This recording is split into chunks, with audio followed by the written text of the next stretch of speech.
రామవరం అనే గ్రామంలో చెరువులు, పాడి పంటలు నిండుగా ఉండేవి. అయితే అదే గ్రామంలో రామయ్య అనే వ్యక్తి ఉన్నాడు. అతను చాలా కోపిష్టి. అతను ఎల్లప్పుడూ చాలా కోపంగా ఉండేవాడు.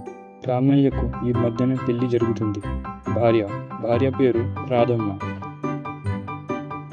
గ్రామంలో నీ వయసులో ఉన్న రైతులంతా చాలా కష్టపడుతున్నారు, కానీ నువ్వు మాత్రం ఖాళీగా ఇంట్లోనే ఉంటున్నావు.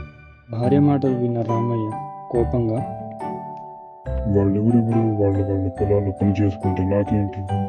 నా పెళ్ళికి ముందే బాగానే సంపాదించానుగా, ఇంకా నేనెందుకు పని చేయాలి? అబ్బో, సంపాదించారులేండి. నా కళ్ళ ముందు మీ తండ్రి ఈ కుటుంబాన్ని పోషించారు. నాకు తెలియదని అనుకుంటున్నారా? ఆ విషయాలు ఎందుకులే ఇప్పుడు. నేను నా గ్రామంలో తిరిగి వస్తాను. నేను తిరిగి వచ్చే లోపు వంట సిద్ధం చేసి ఉంచు. అలా రామయ్య గ్రామంలో విచ్చలవిడిగా తిరుగుతూ ఉంటాడు. రామయ్య దారిలో అలా వెళ్తూ ఉండగా సోమయ్య అనే వ్యక్తి ఎదురుపడతాడు.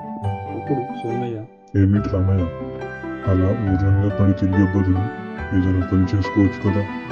ఏంటి, దారిలో పోయే దరిద్రమంతా నాకే తగ్గిపోతుంది. ఇక నువ్వు ఇక్కడి నుండి వెళ్ళిపో.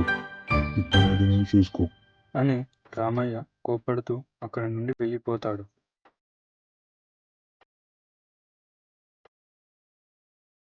రామయ్య గ్రామంలో వెళ్తూ ఉండగా కొంతమంది గ్రామ ప్రజలు సమావేశమై ఉంటారు.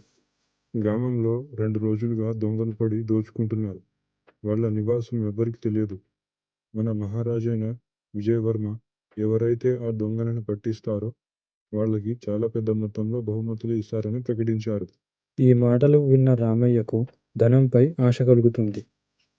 నేను ఆ దొంగలు దొంగలించిన సొమ్ముని కాజేస్తే అప్పుడు నేను ఈ ఊర్లో చాలా పెద్ద ధనవంతుని అవ్వచ్చు. అలా అనుకొని రామయ్య అడవుల వైపు నుండి ప్రయాణిస్తాడు.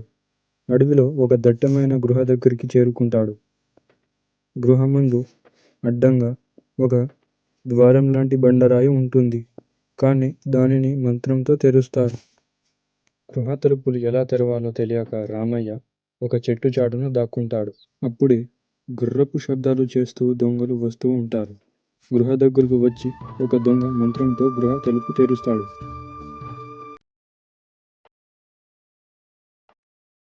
నాయక, ఈ ధనంతో మనం సుఖంగా జీవించవచ్చు.